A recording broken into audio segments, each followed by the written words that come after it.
Hi, everybody. Welcome to Johnson County Community College and welcome to Polsky Theater. We're so excited to be back in a live, in-person venue with a program this evening.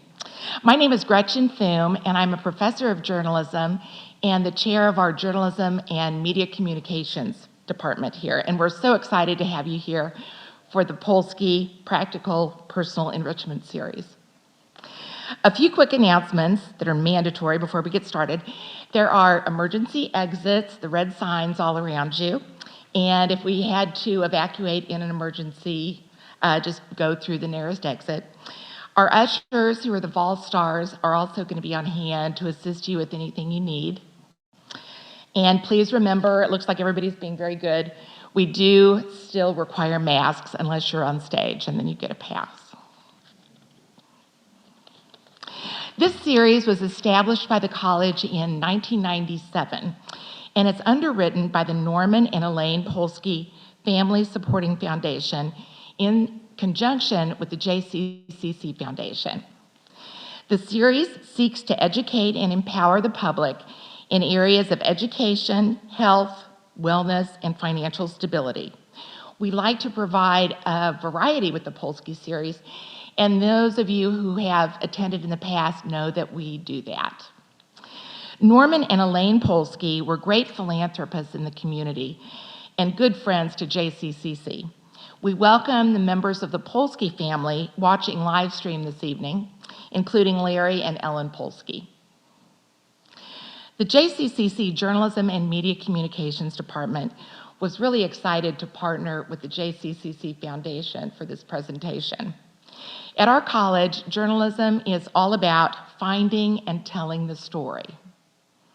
Our students have been really fortunate because they are mentored not only by our outstanding faculty, but also by industry professionals that are dedicated to making connections with our students and mentoring them in their careers. Professionals like Steve Kraske and Dave Helling. Steve Kraske, one of our presenters, is host of Up to Date, which is a daily interview program on KCUR, Kansas City's public radio station. He was the longtime lead political writer for the Kansas City Star, and he's won numerous awards for his print and his broadcast work.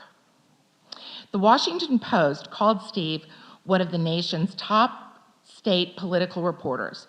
He currently makes regular appearances on Kansas City Week in Review on KCPT. He's also been a professor at UMKC since 2013. Dave Helling has covered politics in Kansas and Missouri for 4 decades. He has worked in television news, and he's a regular contributor to local broadcast programs. Dave writes editorials and columns for the Kansas City Star, and he is the co-host of the weekly 4-Star Politics show. Dave has also received many awards for his work. In fact, both Steve and Dave have been honored with JCCC's own Journalism Headline Award, which we give every year to people that have served as an inspiration and an example to our journalism students. So now I'm going to turn the program over to our 2 presenters, Steve Kraske and Dave Helling.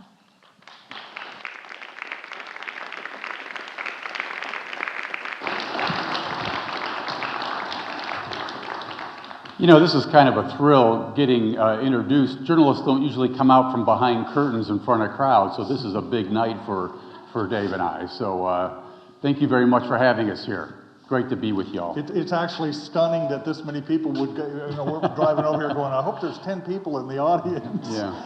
But it's great to see everyone, including some old friends. And we're so proud to be a part of this lecture series. And we are especially excited about a conversation with the folks who are here tonight.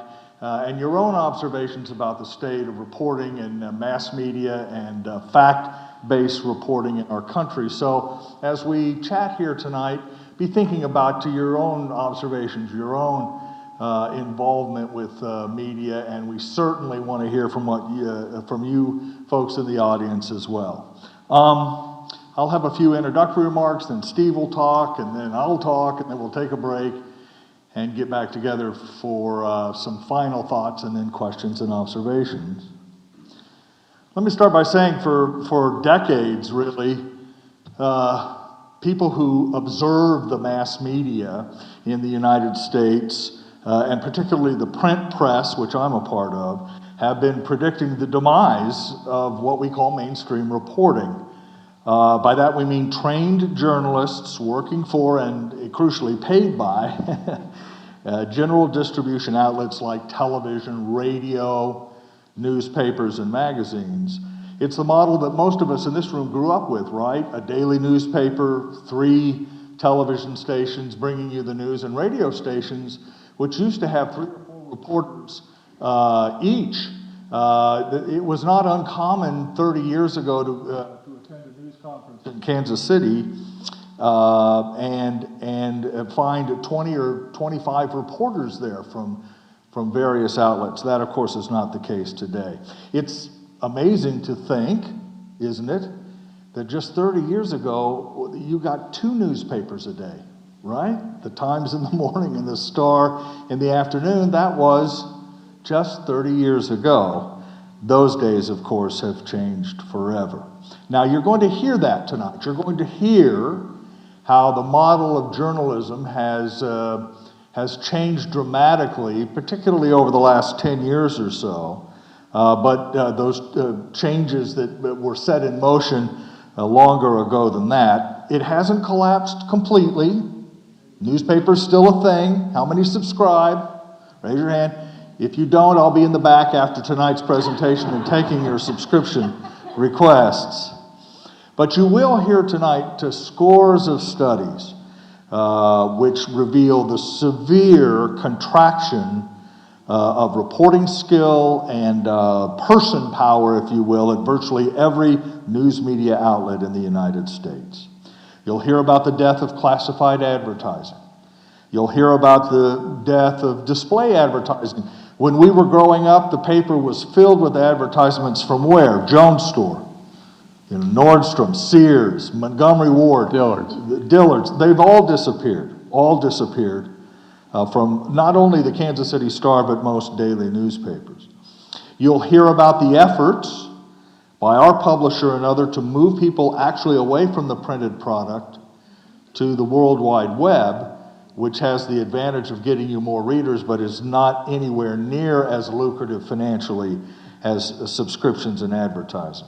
Now, you're also going to hear, and Steve's going to talk about this, how national outlets, the New York Times, the networks, are actually doing okay. They've figured some of this out. They've survived some of the real changes that have visited local newspapers like the Star and other metropolitan daily outlets. You'll hear about green shoots in media, experiments, small websites, individuals, entrepreneurs, all of the people involved in disseminating information, working hard to find what the new model will be. Because we're convinced, and you'll hear this tonight, that people still want the news and still want to hear the news from people who are trained to gather it, but figuring out how to bring it to the public and make money from it has proved in many places elusive. You'll hear that tonight. So you're going to hear what we think is an essential truth. Americans have more access to information today than at any time in human history, and yet in some ways we are less informed than we have ever been. And that situation has profound implications for our country and our community. Now, some of what you hear tonight might make you mad, might make you laugh. Let's hope it makes you laugh a little bit. It may bore you a little bit. It may sound like the rantings of 2 old men, one of whom who is in much better physical shape than the other. And that's okay. That's fine, because there's some truth to that. I mean, the railroad guys, I'm sure, 100 years ago said, wait, this airplane thing, we can't have that. That's going to ruin America forever. My father-in-law worked his entire life for Southwestern Bell, telephone, and he thought free long-distance telephone service was the ruination of the country. He thought cell phones were a fad, you know. So there's always a part of that. There's always a sense that it was better somehow when we were younger. And so take what we say tonight with a little bit of that approach. But there is also real truth in what we're going to talk about tonight. Who would have thought that a time would come ever in our lives that we could watch a war unfold in real time on our telephones, in our living rooms, in full crystal clear color as it happens? That would have been unthinkable 30 years ago. It is a reality today. We live in astonishing times.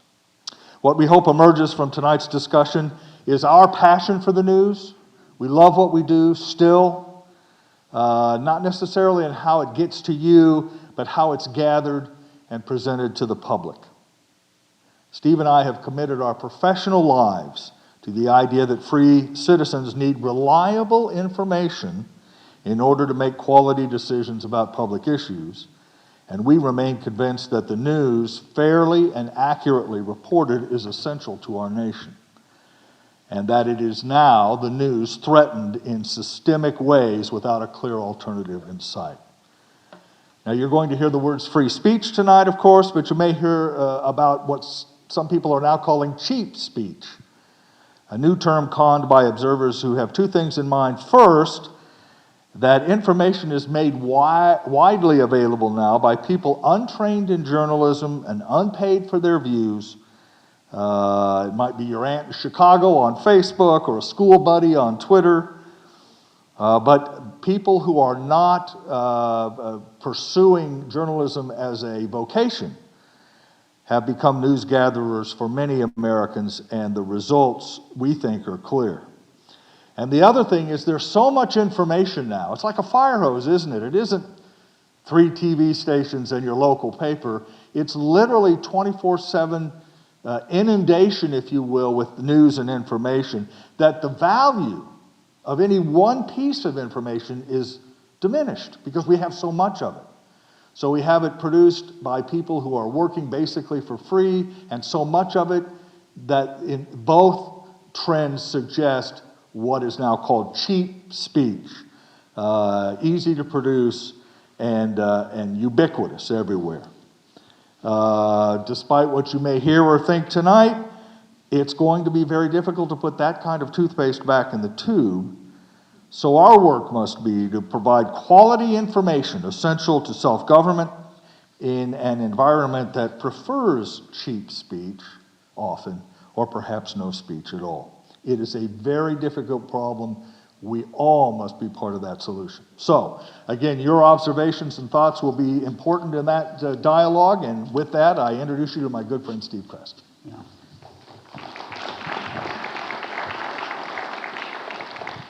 You know, thank you for that introduction, Dave, and let me just pause for a moment to say what a pleasure it is to be on a stage with Dave Helling again. We have done a lot of things together in our careers. We have covered national conventions and presidential visits and press conferences from mayors and governors and U.S. senators, either together as a team with the Kansas City Star, or I guess as semi-competitors back in the day when he was with TV. And I have such great admiration for Dave. I worry a little bit about how much longer Dr. Helling will be trolling in the trenches of our local journalism scene here.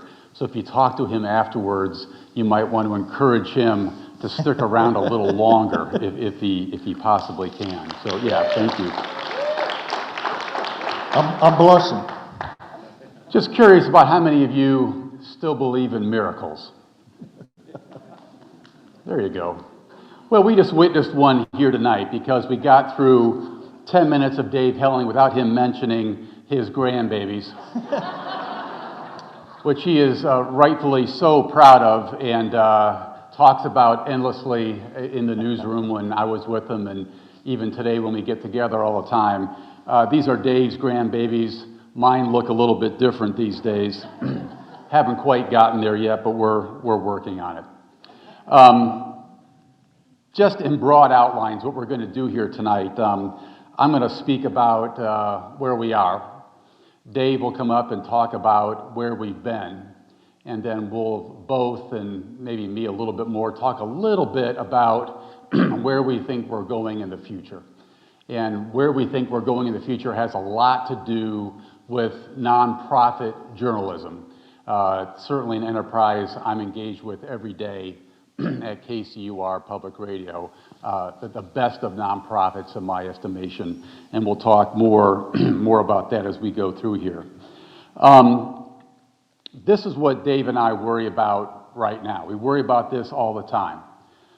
The demise of local newspapers and their replacement in some cases with partisan or even foreign sources of information masquerading as legitimate journalism fosters a loss of voter competence, as voters have a harder time getting objective information about candidates' records and positions. Cheap speech, you heard Dave mention that term, also decreases office holder accountability. Studies show that corruption rises when journalists are not there to hold politicians accountable. And as technology makes it easier to spread deep fakes, that's false video or audio clips showing politicians or others saying or doing things that they in fact did not say or do, that voters will increasingly come to mistrust everything they see and hear when it's true. That's our big concern, and we're going to talk a lot about that tonight.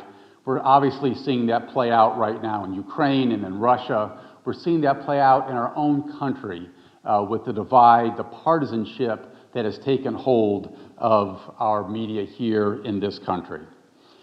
In the broadest strokes, if you take nothing away from what I'm going to say to you tonight, our central premise here is that the national media, New York Times, the Wall Street Journal, the Washington Post, the big newspapers that can still go deep and in-depth on any big issue, are in very strong shape in the year 2022. Contrary to the tone of our talk so far, to the tone you hear across the country about the state of the media, those outlets, that handful of national outlets, they're in a tremendously strong position as we head into the first quarter poll of this century.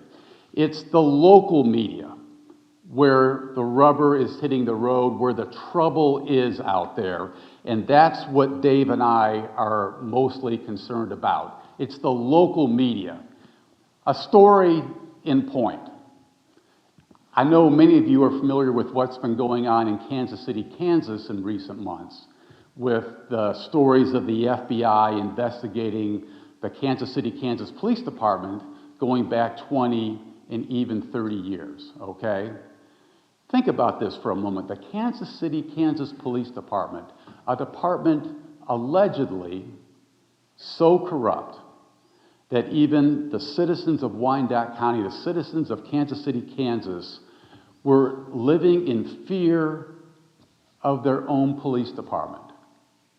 I'm talking about a police department that's alleged to have operated a major drug operation, okay?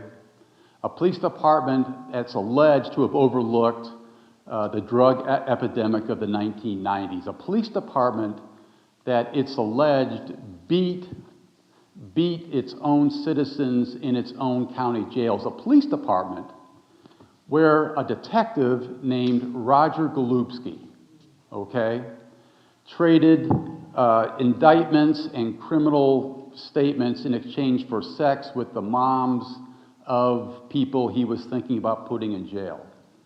Roger Golubski, allegedly, would sometimes have sexual relations with mothers of kids who were getting in trouble in his police car, different places around town, and also in his own office in Kansas City, Kansas Police Headquarters at 7th and Minnesota. Think about that for a moment. Think about that. A police department that had its own citizens living in fear of what these folks were doing to them day in, day out, week in, week out year after year. FBI reports have showed us that, but more importantly, for the sake of our conversation here tonight, the Kansas City Star and KCUR Public Radio have showed us this through their very intensive investigative reporting of this corrupt police department. Okay? Hopefully, based on editorials that Dave and his colleagues have been writing and reporting at KCUR, we're going to see some resolution to this in the months to come. Hopefully, maybe it'll be a couple more years. But we'll see this come home to roost with some kind of series of indictments or whatever in the weeks to come. But the point is not so much how horrible that story is, but for the purposes of tonight, 5 years from now, 10 years from now, will local news outlets here in Kansas City, much less in cities all across the country, will local news outlets still be able to ferret out this type of story? This is what Dave and I worry about as our careers begin to come closer to the end, and they certainly are at the beginning. Will local news outlets still have the wherewithal, the firepower, if you will, to go out and investigate this kind of crucial story taking place just a few miles from where we sit here tonight? Okay? Again, Golubski having sex in his own office in police headquarters, detectives walking and knocking on the door. Roger's busy, we'll come back later. That's what's alleged to have occurred at KCK Police Headquarters in downtown KCK. We know that because of good reporting in the Star and at KCUR, okay? But that's what Dave and I think about and worry about as we wonder about where are we going down the road here when it comes to local reporting, okay? Okay. As I mentioned, national scene far different than the local scene, okay? I've mentioned the Washington Post, owned by a guy named Jeff Bezos. You know about Jeff Bezos, richest man in the world. Washington Post is going to be in great shape for a long time to come. The Wall Street Journal has its very own lucrative niche of covering business in this country. It'll be just fine for a while, a long time to come perhaps. New York Times, meantime, king of the world right now in the journalism industry, okay? New York Times said not long ago it had 8 million subscribers, expected to add many more in 2019 when President Trump was still dominating the headlines. The company estimated it would have 8.5 million print and digital subscribers by the end of 2021. Last number I could find, 8.4 million. New York Times doing very well, okay? Of interest to me is of those 8.4 million digital and print subscribers, only 800,000 or so were still the old-fashioned print edition. Almost everyone in the New York Times universe has gone digital, 91%. The world's changing quickly in the newspaper world. Times chief executive, they're looking at the possibility of 100 million subscribers in the years to come. They see that kind of potential as they look down the road. You can read the quote here. They think the daily habits of news readers are very much up for grabs across the country, okay? Wall Street Journal investors, meantime, they look at the Times as a bellwether and kind of a standalone institution. It's unique unto itself because of the power of that name and the power of that good journalism, okay?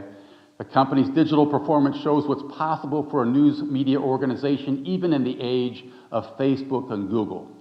But again, not everyone in the print or broadcast realm is in the same position as the New York Times. They won't be able to emulate that level of success, okay? Let's talk about some of the problems that are facing not only the New York Times, but local print and broadcast folks as well, okay? We'll talk about trust in the media in just a moment.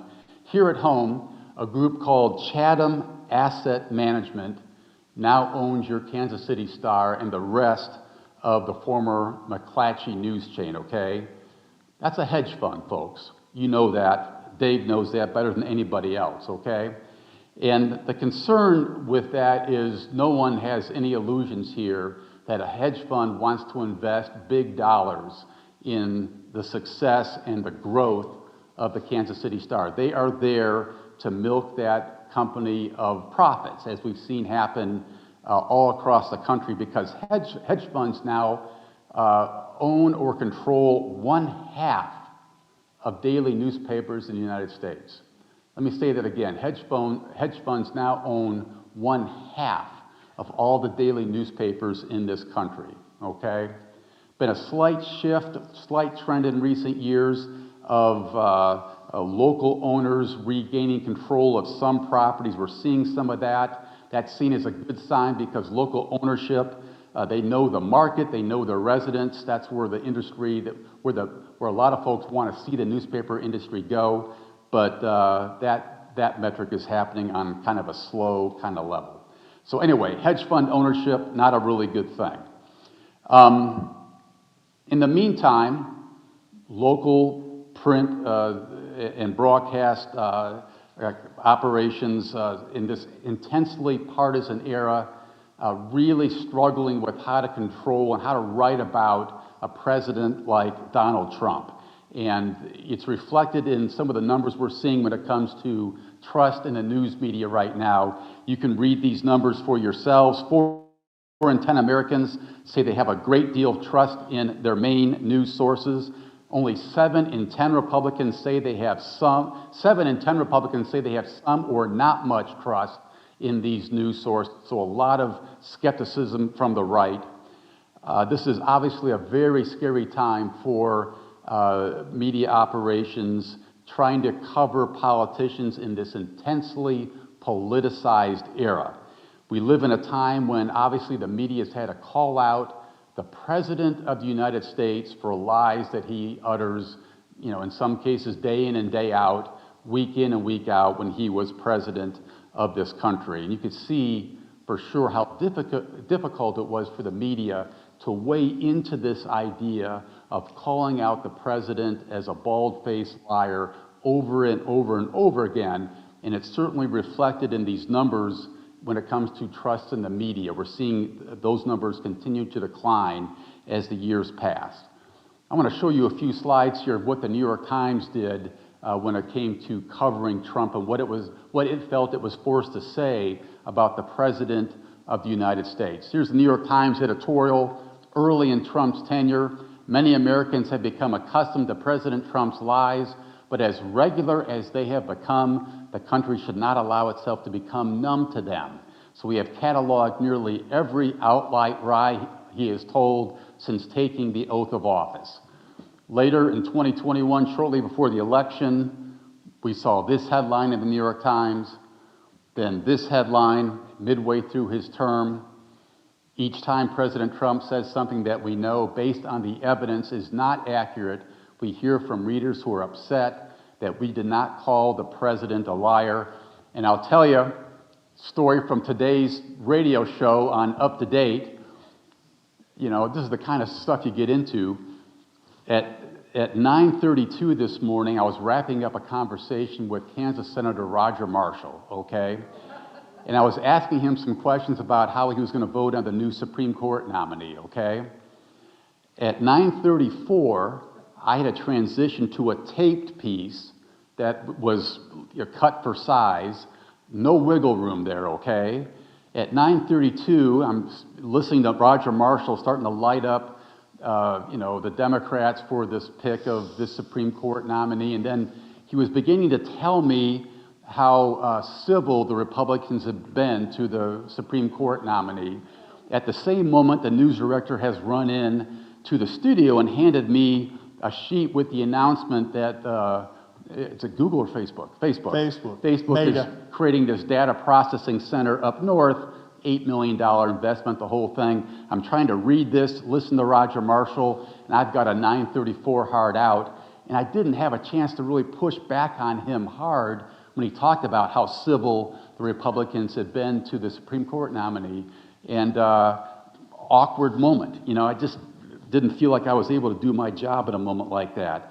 But it's this sense of how partisan the media is seen by the public that has become such a problem for those of us who cover the news day in and day out, okay? Because if you think about it, at the end of the day, the only thing the media has to sell anybody is credibility, right? I mean, if you don't believe what you're going to read in the Star or hear on KCUR or read in the Kansas City Beacon, then you aren't going to pick up that publication. That's all we have to sell is credibility. The big thing at the Star year in and year out, the golden rule, the number one rule you could not violate was do not embarrass the home team. Don't embarrass the Star. Don't do something that's going to shed a bad light on the paper, because the editors rightly wanted to protect the credibility of the Kansas City Star going forward, okay? Okay, let's look a little more closely at local news. Since 2004, 2,100 newspapers have closed in this country, okay? 2,100. Most are weeklies, okay? We have 1,260 newspapers still left as of 1920, okay, as of 2020. Circulation of the newspaper, this does not include digital subscriptions, but you can see, but I don't think will be surprising to anybody.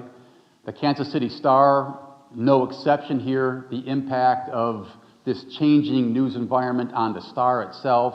You can see the numbers for yourselves, what's happened to the hometown team over the years that Dave and I worked there. Really tough, 83% decline going back 20 years right now. Again, not counting digital subscriptions, which are important, but maybe not as substantial as you might think, okay? Total revenue of American newspapers, Dave alluded to this in his opening remarks. This is the impact of Craigslist, the impact of the loss of display advertising, the Jones store, that kind of thing going forward. What's interesting about this particular slide is for the first time in American history, we're actually seeing revenue from circulation top revenue from advertising. If this little chart played out another year or so, for the first time in history, you would see that circulation revenue has now passed advertising revenue. That begins to explain why so many folks are having problems with the Star always raising rates all the time, because that's where most of their money's coming from now. We've never seen this before in the long storied history of a publication like the Kansas City Star. That says something very, very important, okay? All right. On the employment side, this is what we're seeing with national newspaper employment. Again, Dave and I lived through 18 or 20 rounds of layoffs at the Kansas City Star. To describe it as brutal would only be saying something in the smallest way about how difficult it was. Other outlets have seen very much the same thing, okay? This chart from Report for America, again, you can sort of read it for yourself. The left-hand column, newspaper newsroom employees dropping 57% over the last 18 years, 16 years here. The middle column, reporters per 100,000 population, steep decline. The far right column, reporters per $100 million in state and local government spending, dropping by this much money. Again, you can, this much percent, again, you can sort of begin to understand exactly what this means for papers and for all of us trying to stay engaged here, okay? Okay, with the collapse of newspapers, rushing in to fill the void are a whole series of other outlets, many nonprofit, sort of working on the fringes of what of local journalism, filling in gaps of what the Star used to be able to offer, but can no longer, okay? KCUR Public Radio, growing, continue to grow. It's a joy to be in a newsroom where it's lifting, not declining. Now ranks as the third most listened to station in the entire market, very unusual for an all news, all talk kind of radio outlet. 17 full-time newsroom employees, another 25 part-time contributors. The funding source is listener-supported during those fund drives. Thank you for your donations, much appreciated. That's been working for decades, and we hope it continues to work for a while longer. Kansas City Beacon, maybe some of you are familiar with it, maybe you're not.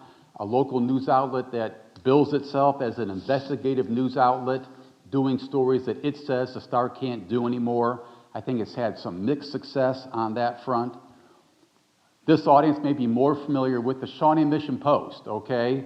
A great success story covering mostly northeast Johnson County, but now extending into Overland Park, about to add Blue Valley to its stable of communities that it's covering.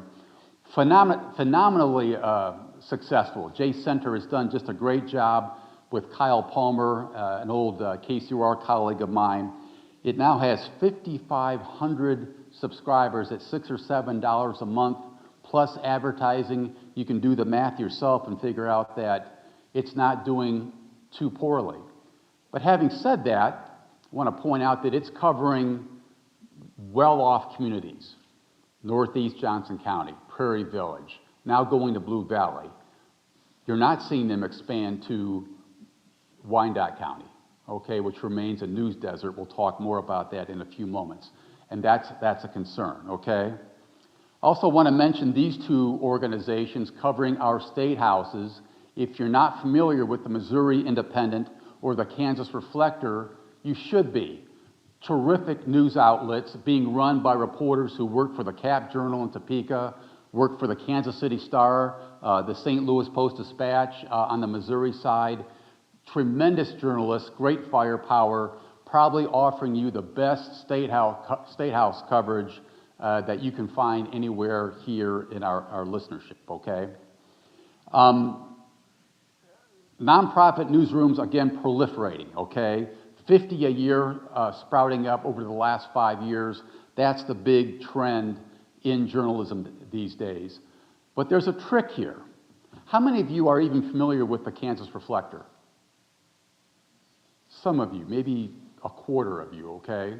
These days, you have to know where to go to look for it. In the old days, the Kansas City Star provided all of it to you. That's no longer the case. You have to know where to go to find it. My old colleague in Topeka spent several years covering the State House with him, John Peterson. I talked to him a couple of months ago. He didn't even know about the Kansas Reflector. And he spent his entire career covering the Kansas State House. That's a problem. You have to know where to go, and oftentimes lots of folks don't know where to go. Interesting thing here, the Colorado Sun in the Denver area, founded in 2018 by journalists disgusted by hedge fund control of the Denver Post newsroom. They started their own operation here.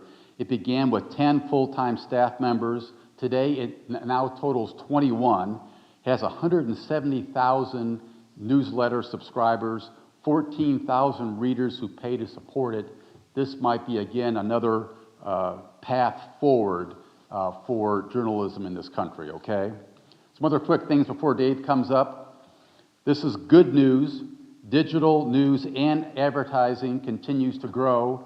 Monthly traffic to these news outlets continues to climb. That's a beautiful thing. Vast majority of Americans, look at this, getting their news from smartphones, okay? 86% of Americans looking at their phones for information today. TV down from that, radio in third place, print publications fading and fading fast, okay? This was interesting to me. Digital advertising on the rise. The numbers on the left represent where things were about a decade ago.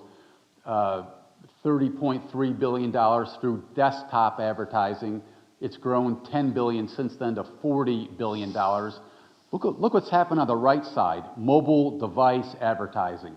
$1.7 billion in a decade has grown to nearly $103 billion. That's what, 100% increase? What is that? It's like a 1,000% increase. Absolutely staggering growth there. That's where the future lies and continue to lie. At the Star, for many years, the publisher would come in and have an annual meeting, and he would draw this picture on the wall of a guy stuck in a deep trench, okay? And the person stuck in the deep trench represented the employees of the Kansas City Star. And the thing had sort of collapsed, and the mine had collapsed, and we were dying, and we needed food, and we needed oxygen. Off to the side came this rescue shaft that was being built, okay? That represented the hope of digital advertising and digital growth, okay? Problem was, the publisher would say, it's coming, it's going to get here pretty soon, it's going to save us all. It didn't get there. It didn't get there in time, and the result was we saw this huge collapse in the newspaper industry over the years because digital advertising simply didn't get to us as fast as it needed to be, okay? News deserts. In the meantime, we're seeing this phenomenal growth of news deserts, or places where communities that are not being covered by any news outlet whatsoever. Kansas City, Kansas, again in our backyard, being a prime example. People there don't subscribe to newspapers. People there, surveys show, don't watch news on TV all that often, and one consequence is that they are roundly overlooked now in the daily reports that you see on TV and in the Kansas City Star. Johnson County suburbs don't get as much coverage as they once did. Raytown, Sugar Creek, Independence, you name it, oftentimes being overlooked week in and week out. And that's a problem because government officials know when reporters are in the audience and when they're not. They're well aware of that fact. And I think that's, as we pointed out at the beginning, that's very much a problem. Of the 3,143 counties across the country, 200 of them now no longer have a daily or weekly newspaper covering them, impacting 3 million people.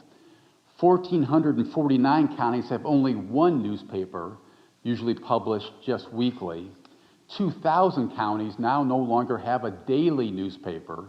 Residents in these areas tend to be older, poorer, less educated than the overall population. But the bottom line is that less community information, fewer opposing perspectives, and a very much a divided political landscape in our country right now. So everyone's picking their spots. The idea of comprehensive coverage simply no longer exists. And just quickly, I've lost my connection here. Okay, I'm going to have Dave come up here and talk about some history, and we'll come back and talk about some other stuff in a minute. Thank you. That was some uplifting stuff, wasn't it? Come on now. That's real encouraging. Encouraging if you work for the New York Times, the rest of us, not so much. I want to add just two quick things about the current status of journalism locally, and then talk to you a little bit about how we got into this mess with a bit of a dive into the history of our trade, and then we'll take a bit of a break, and everybody can have a drink of water, and then we'll come back and talk about what the future might look like and take your questions. Steve talked a little bit about the news desert in Wyandotte County and the Roger Golubsky story and others. Do you know how many reporters worked in Wyandotte County for the Kansas City Star when I started there in 2005? There were 7 people in the Bureau, in the Wyandotte County Bureau, whose only job was to cover Wyandotte County. By the way, the Kansas City Kansan, which was their newspaper, was still at least trying to put out an edition when I started. Those have all disappeared. The Star has no reporters in Wyandotte County at all on a regular basis. Do you know how many reporters were in the Johnson County Bureau when I started in 2005? 10. 10 reporters were assigned just to cover issues of interest to Johnson Countyans. And in fact, you remember the local page had pull-out devices for Johnson County readers. Those have disappeared forever. The Independence Bureau at the Star has closed. The North Kansas City Bureau for the Kansas City Star has closed. There were 4 reporters in Topeka when Steve worked down there as a state legislative correspondent. There is now sort of 1. Our Missouri correspondent in Jefferson City just quit. to go to California.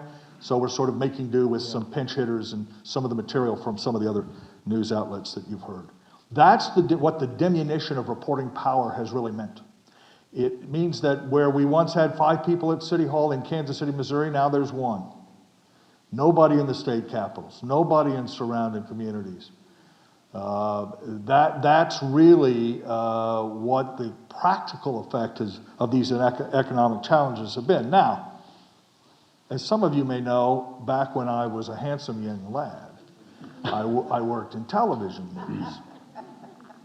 And I didn't have a beard, I didn't even have a mustache. You have to be clean shaven to be in TV.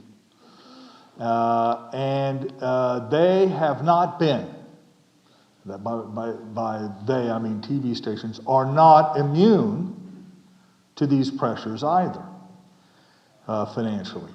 And let me give you an example of what's happened to the news on TV in Kansas City before we look a little bit at the past. When I started at Channel 4 in 1985, 86, we'd get the ratings. As you know, we have sweep months in television, and the leadership of the newsroom would come in after a ratings period and tell us what our viewership had been in the month before. February, for example, they'd come in March. And I think in 1985 or 86, at Channel 4, WDAF, the news director came in with a furious look on his face. Our 10 o'clock news audience and averaged a 28 share. Now, a lot of people don't know how we figure that in TV, but basically it means that 28% of the people were watching our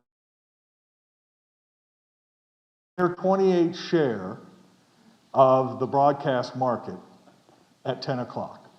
Today, if you add up all 4 television stations in Kansas City at 10 o'clock, they rarely reach 28% share. All 4 added together. Now, why would that be? Is the journalism worse? Is it, well, partly, there have been squeezes on journalism in the television ranks as well, but in 1986, how many other things could you watch on TV at 10 o'clock? You pretty much had to watch the news, or maybe Channel 41 had an old movie on, or a horror flick or something like that. There were virtually no options. Cable was starting, so that was a bit of a competition. And then, of course, later, video recorders, cassette recorders, VCRs, became a thing. But by and large, in 1986, if you wanted to watch your TV, you were watching the news at night. Well, that isn't even remotely the case today, of course. You have access at 10 o'clock to hundreds of alternatives to your local news. Some of them compelling, some of them more risque than others. I remember when I first saw HBO, I thought to myself, well, there goes the news, because look what they could put on HBO. We can't really compete with that.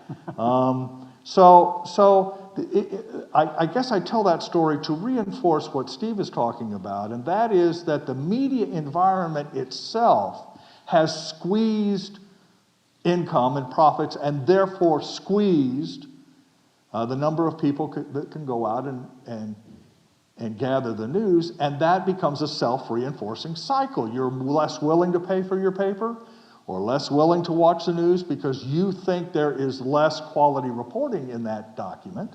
And you're right. You're right. The newspaper you get in your driveway today is a shadow of what it was 20 years ago. Despite the efforts and the good faith of the people who still work there, the reality financially has been that you're now subscribing or watching a much, much diminished product. Now again, how did we get here?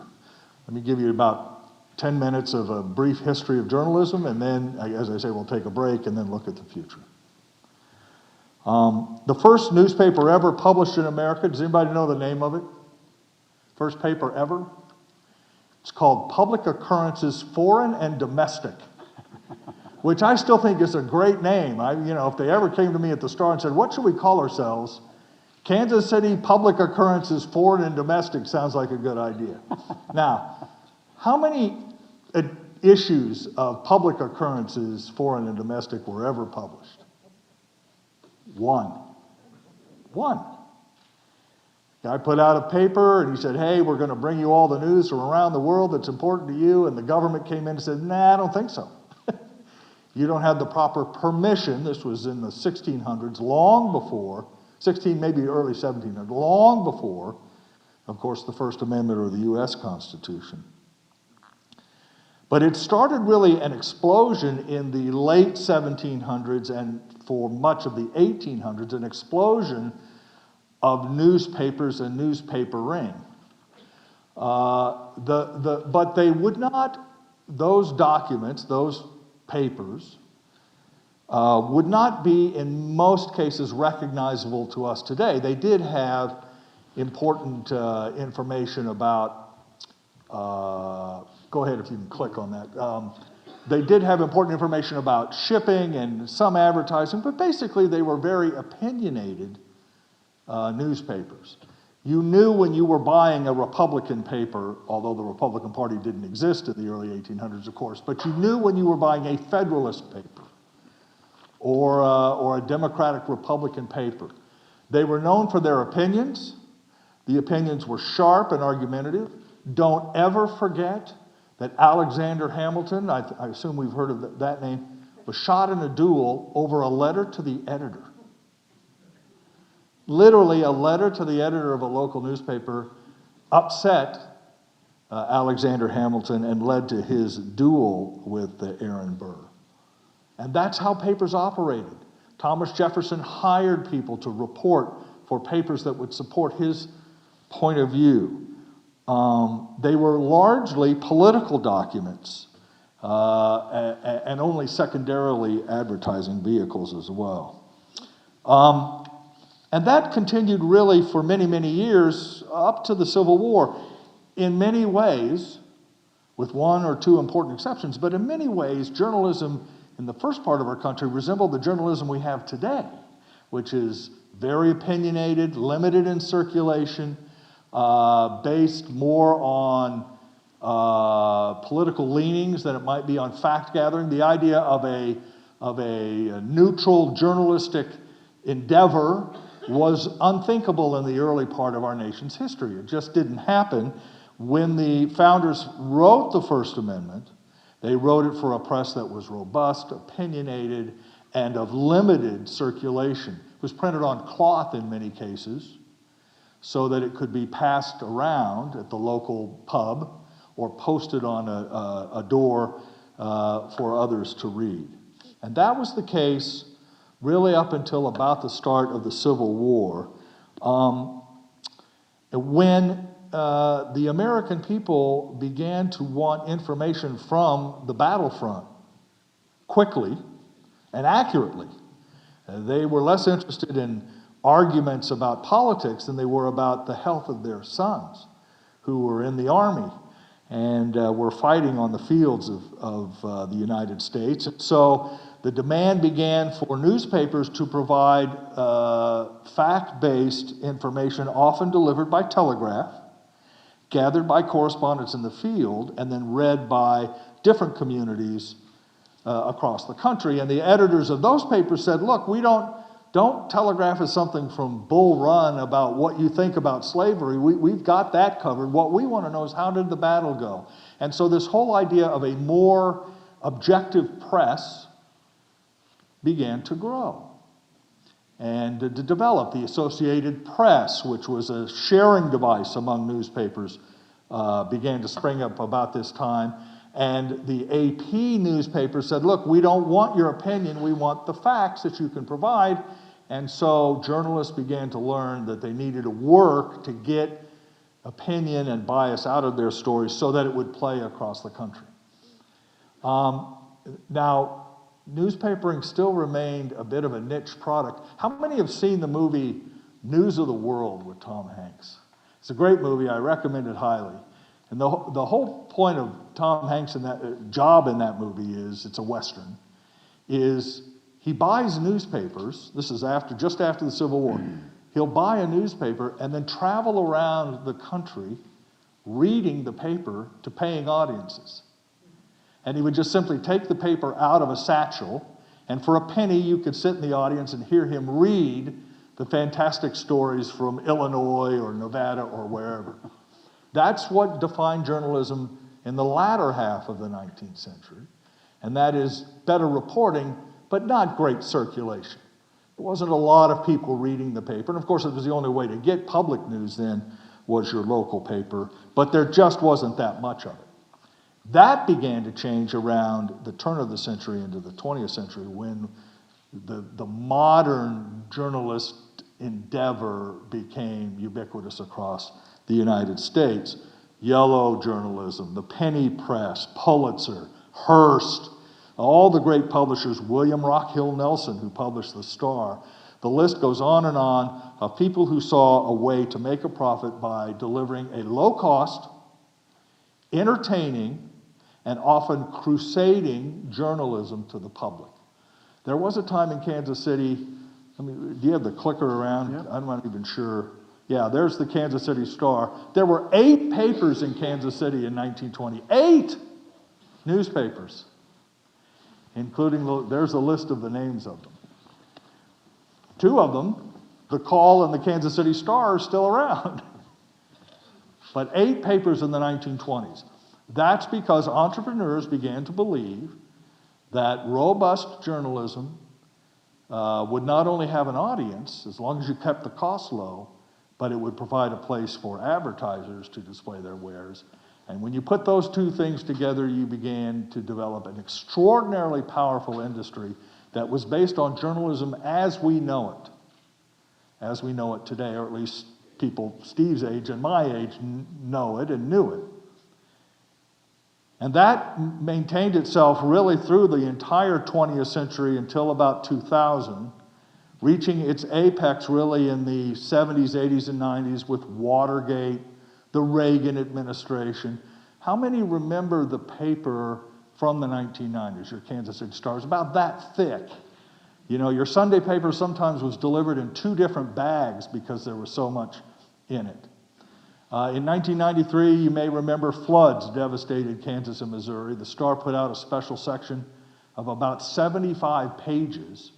And by the way, those pages were this wide, not this wide, this wide, with photographs and reporting. It really was the apex, really, of what we now believe to be mass media. And by the way, that's when television and to a certain degree radio also reached its mainstream apex. That's when I was working for Channel 4 and they were sending me to South Carolina for the primary and New Hampshire and Wisconsin.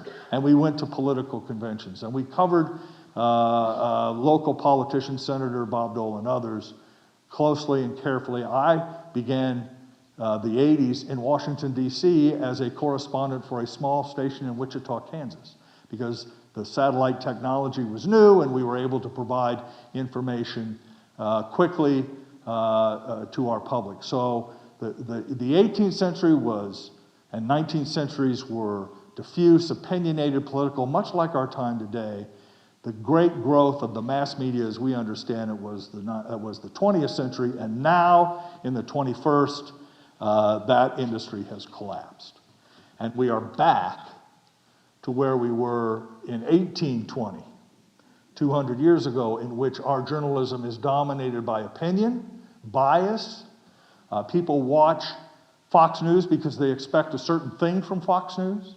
People read newspapers or blogs or Twitter feeds or Facebook posts based on an expectation, not of dispassionate journalism, but opinion and bias. They expect it, they want it, and they watch it or read it to the exclusion of any other publication. But there is a huge difference, one important huge difference between what happened in 1820 and what's happening in 2020. And that difference is speed. Speed. In the 1820, 30, in the early 19th century, dispatches, reports, opinions might take days to reach the general public. News from overseas would take months. Papers circulated slowly. Word of mouth was more important in some ways than actual reporting. It was a much slower process. Now, there was frustration in that because you wanted news as quickly as you could get it. But the good news was it gave people a time to digest what they're hearing or reading and make some reasonable judgments about it. In today's media environment, speed is the most important thing of all. We're told that every day at the newspaper. Steve will tell you about it. Other reporters will tell you that the demand for immediate product is overwhelming.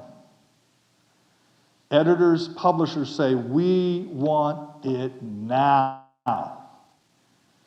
An event happens, an Olathe school shooting. We're not going to wait until tomorrow when we can gather the news. We're going to put it on now. And we might put it on Facebook. We might put it on Twitter. We might not even have the full story. And we're going to say that. We don't have the full story. Here's what we think we know.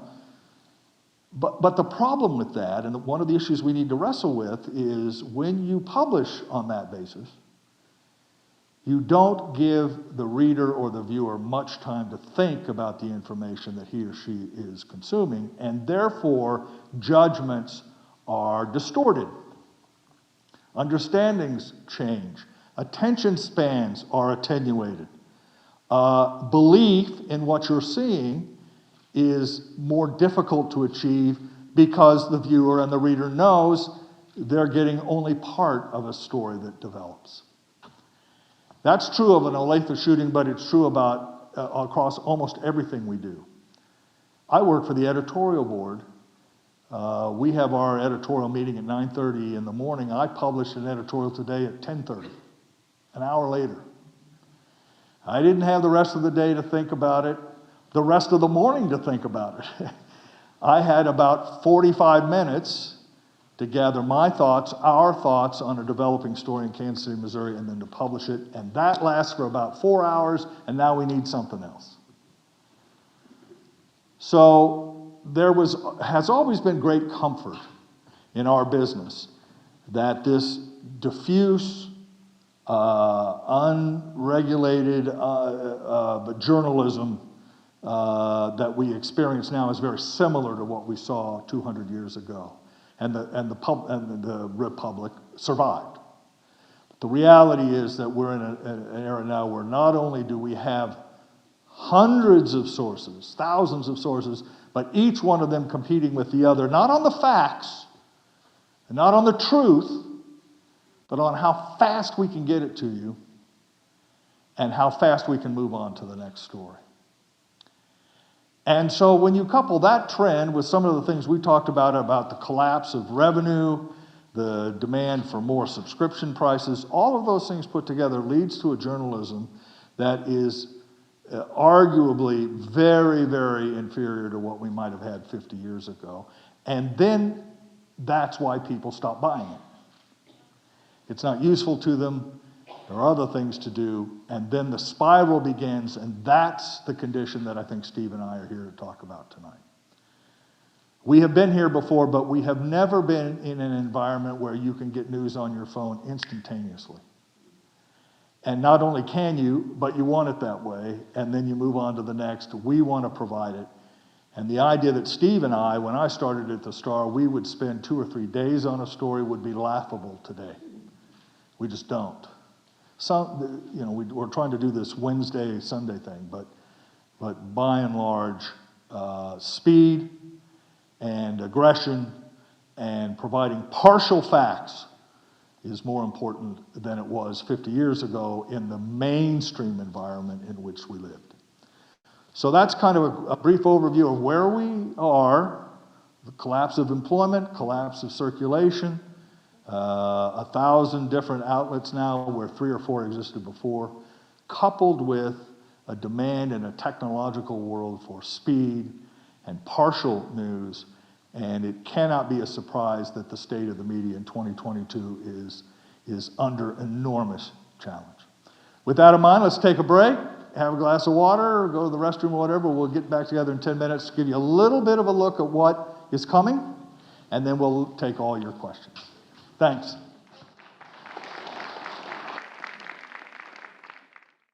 So I guess without further ado, Dave and I want to hear from you, your thoughts, your concerns, what you like about the media environment now, what you miss about maybe what it used to be.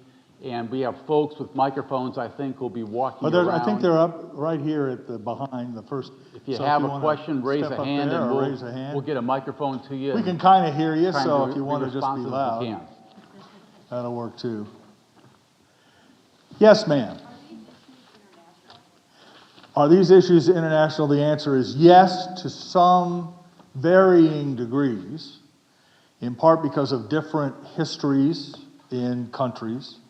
For example, in Great Britain, the print press remains fairly strong, largely because they're scandal sheets, which have a great popularity. The sober, both sides journalism in England comes from the BBC, the TV guys, and it's the print guys who are, putting pictures of scantily clad women on page 6. So it depends on where you are, but let's face, and one of the subtext of everything we've talked about tonight is the digital revolution is inexorable. I mean, it's not like we can put the toothpaste back in the tube. People want the news on their phones. And the question is, how can we best provide it? How can we make it provide money so that you can pay reporters, because they're not going to do it for free, or if they are going to do it for free, the content is often suspect. So, and that riddle, which underlies everything we've talked about for the last hour, has yet to be solved anywhere in this world, and that's just the truth of it. Yeah. Who else? Right here, thank you, Steve, for letting me know about what's going on with the KCK cop trap. First time I heard about it. Really? KCK. Can you explain why? Wouldn't that be a big thing that be circulating? I don't know why. I don't know what you're reading and what you're exposing yourself to, but it's been I'm sorry? No talk at bars either. Yeah, I think there's some truth to that, and I think maybe some of the answer to that lies in the fact that we're talking about Kansas City, Kansas.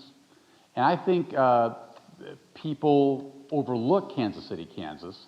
I think the media, as I mentioned earlier, overlooks Kansas City, Kansas, to the detriment of the people who are living there. And, the story has gotten a lot of coverage on our airways at KCUR, and in the pages of the Kansas City Star in recent months. But I think you're right, it hasn't caught on, and people really haven't talked about it. If it had happened on the Missouri side, in Kansas City, Missouri, I think it would be a completely different conversation. If it happened in Prairie Village, I think it would be a completely different conversation. It happened in Kansas City, Kansas, and you didn't know about it. Are we becoming addicted to journalistic quickies? Yes. I'm sorry, journalistic what? Quickies? Quickies. Quickies? Yeah, yes. Yes. I mean, that's, again, a subtext of everything we've talked about tonight is people want their news quickly, cheaply, and they want it on their phones. They don't want to sit down and watch a newscast or read a paper in the morning. That's just very clear. And again, we need to figure out the riddle of how to provide that information in a way that produces enough revenue to gather it. And that's really the riddle that we haven't cracked yet. Yes. Real quick, what people are interested in and what they're willing to spend time with is a mystery and an ongoing conundrum to all of us who work in the industry. Now, we talked about Kansas City, Kansas, you not being aware of it. Let me tell you another story. There's a jail in downtown Kansas City, Missouri, the Jackson County Detention Center, okay? It is a place, a horrible place. Guards die, inmates die, gangs control access to the toilets, okay? This is the environment we're talking about. Our colleague at the Star, longtime friend of mine, even before Kansas City days, Mike Hendricks, wrote voluminous, very good, readable stories about the crisis in the Kansas City, the Jackson County Detention Center, what, at 13th and Locust. Oak? 13th and Oak, okay. You know, our analytics that come in right away to show you how many people are reading these stories, you know, this many people read stories about the Jackson County Detention Center and the horrible things going on there. People, I think one conclusion might be, don't really care about the plights of folks who are in jail. Even though some of those folks who are in jail are there, you know, they may be innocent, they haven't been able to go to trial yet, they're being held there in lieu of inability to pay bond. They're being held there because they're poor, okay? But people have shown no interest in those stories, and the Star backed away from more intensive coverage of that important issue in our community. Kansas City, Kansas is another one. People apparently aren't real interested. I'm a bit worried that Steve looked at me when he wanted the address of the jail. Maybe he assumed I'm a frequent guest. Next question. Yes, sir, over on this side, and then we'll stay as long as you want to chat. So as you say, we're sort of living in a hyper-partisan era, and there's a real thirst for facts, for news. I mean, in view of that, do you have any sort of concerns about the role of opinion pieces in newspapers, where they're sort of necessarily upsetting half of your audience? Right. Let me, I'll repeat the question if you didn't hear it. Is there any concern, again, correct me if I'm not paraphrasing this, but is there concern about this hyper-partisanship and putting opinion in papers? You know, we have an opinion page, and whether that, in essence, alienates half of your audience. And those are that's a very legitimate question, and one we wrestle with a lot. Opinion journalism remains a feature of most newspapers of mass circulation in the United States. How much influence we have is questionable. Now, on some local things, we've had a great impact on the airport, for example. We worked pretty hard on that story and had some effect, I think, on the city council. But on other things, more broad critiques, I mean, we hammer Josh Hawley on an hourly basis. It doesn't change his mind about anything. Or Roger Marshall, or Eric Schmidt, or Vicky Hartzler, or some of the other folks, or the Kansas legislature. I mean, or the Missouri legislature. We've been very critical of some of the decisions our lawmakers are making, and it doesn't change anything. In fact, the opposite is true. And Steve will verify this, where there was a time that a reporter from the Star would call a Josh Hawley and would get a response. We're now ignored routinely by elected officials. They don't return calls, they don't return emails. They just pretend we do not exist because they can go somewhere else and have their views heard, and don't depend on or believe that any outlet that professes to try and be dispassionate can really connect with readers and viewers. You know, Fred Logan will appreciate this. When I first began Up to Date 20 years ago, now Senator Jerry Moran would call often, can I come on? Can I come on the show? Because he was thinking about running for statewide office. He was a congressman, then wanted to run for statewide office. Today, I can't get Jerry Moran to come on Up to Date with a pickaxe and a 2x4. Won't do it, okay? He can go elsewhere to get his audience. He said he believes there's no value in talking to Steve's audience. That's the difference. Even in the days when the Star was considered a left, Red Star and all of that stuff, conservative lawmakers still believed that that was the best way to communicate with the public, and they just don't believe that anymore. One real quick thought before this goes on, and Gretchen, I don't know if you talk about this in your classes, but one thing I try to impress upon my students is, this is important to me, that in my career, reporters worked really hard to get the shit right, okay? Really hard. If you want to jar a Kraske or a Helling, what we wake up at 3 a.m. worrying about is, God, did I double check that fact? Did I get that name spelled right? Because there was hell to pay the next day if you got it wrong. Reporters work, the mainstream, the good ones work really hard to get it right, and that idea, I worry, has gotten completely obliterated in this fast-paced, digital, crazy world that we're living in now. It's hard work, and the good ones put in a lot of effort to try to get it right, okay? And I want you all to know that. That was certainly the world I was raised in, and so sort of what I came to believe in And so just many years. 10 seconds. I think the reporters who are still at the Star and at KCR still have that Yes. goal. I mean, but there's less value in it for the public. Yes. The public, the readers, would prefer to go to the hot take. And I think one of the things we did learn, have learned over the last 5 years is a lot of people in our society will willfully disbelieve things they don't want to believe. Yes. That's a new phenomenon. And that's new to us. You know, people would say, oh, you're slandered, you're biased, but now literally you're not right. And when we report facts, we believe them. And that is a Democratic phenomenon and a Republican Right. phenomenon. What are you doing? It What are you works doing? both ways. And it really diminishes the role of political reporting. Another hand? Yes, sir. So given the presentation you just presented, would you recommend to any college student to major in journalism? I yield to my professor friend. Well, yeah. I mean, I think we still need good ones, and I think we're demonstrating there's still some kind of market locally for good journalism, and maybe that market's going to increase as people begin to realize there is some value in trying to buy a version of daily history that attempts to get it right.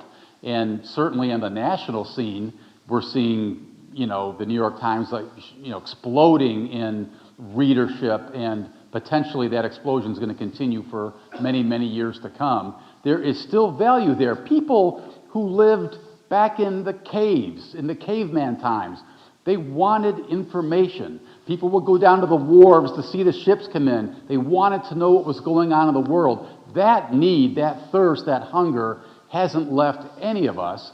And I think the Times, the Post, the Wall Street Journal showing that good, credible information still has a lot of value. Some of that's gotten chipped away in the local scene, but I don't think any of us should be lost here that people will pay good money for really what they think is really good information. And the other part of that phenomenon is people are better informed than you think, but they don't it's not clear where they're getting their information, right? I mean, I have a daughter who's 34, and she'll come and talk to me about Ukraine. She doesn't subscribe to the paper or any newspaper. She doesn't regularly watch PBS or listen to KCUR. She gets it through Reddit, maybe, or some connection, or some... Well, the good news is she's getting information. She's as well informed as anybody, perhaps better. The bad news is, because you can't figure out where it's coming from, you can't make money from it and therefore pay the people who are gathering it. Yeah. And the idea that we're moving to sort of a voluntary reporting corps should really concern people. Not for me. I'm, as Steve pointed out, my clock is ticking. But for young people who are getting into the business, they have every right to expect that they will be paid for their labor and their training, and that's really one of the things that's up in the air. Let's go to a student and then over here to my good friend. Yeah, student, way in the back? Yes, stand up so we can hear you. I will. I have a little one with me, but that's okay. Oh, big round of applause. Breaking news. So, just kind of on that note, how do we as young journalists combat like the inevitable that anyone can be a journalist? If you pull out your cell phone, you can shoot in 6K. Like, by the time breaking news pops up on the news, it's been shooting on Twitter for an hour. So what do we do as people who want to go back to, newspapers and publishing articles online? By the time I post something, it's blown up. And that's worldwide, not even just internally in our city. But just how do we kind of combat that and work in a way against that and get our right as credible journalists back? Well, I think there is value. It's a great question.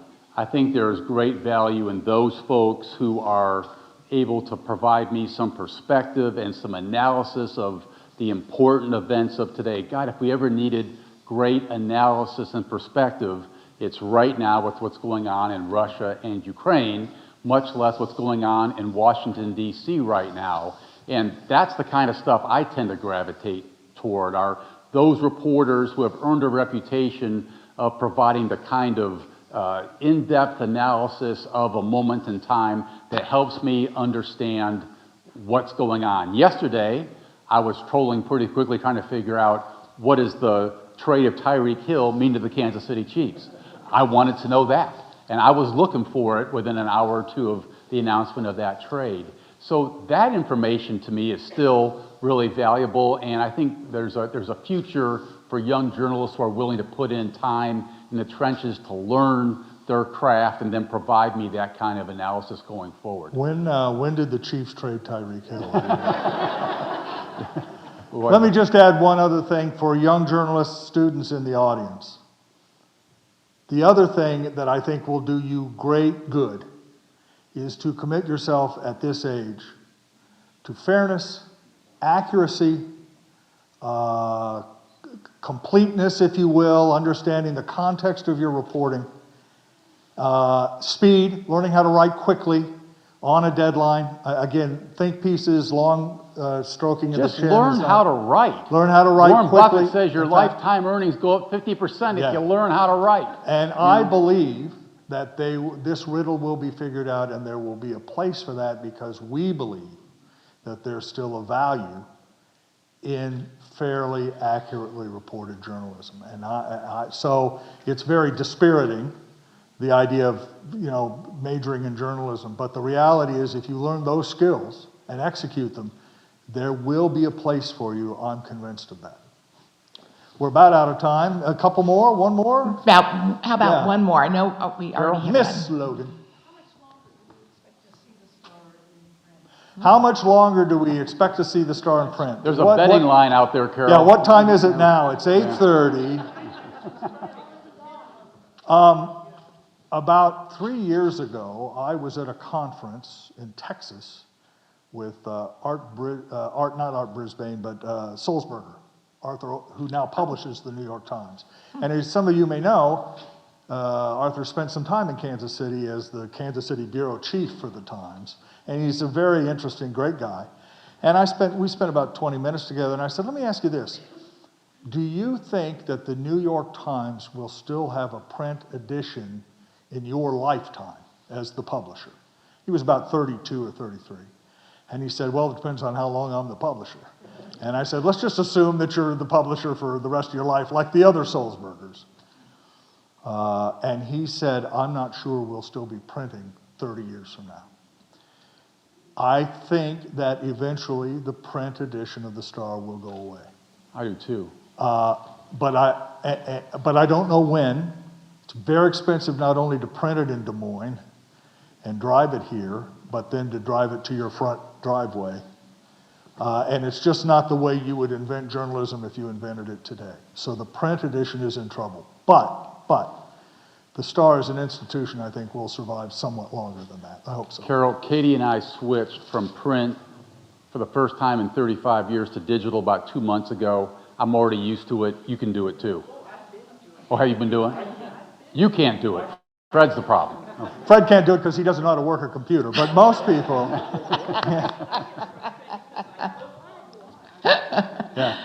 Yeah. Okay, well, I think we better wrap it up now. I'm sure that Dave and Steve will be happy to hang around for You a bet. couple of minutes if you And have thank some you so much, pressing by the way, questions. for your own Thank you. interest. Thank you all so much for coming, and we'll see you at the next Polsky event. Thank you. Thank you.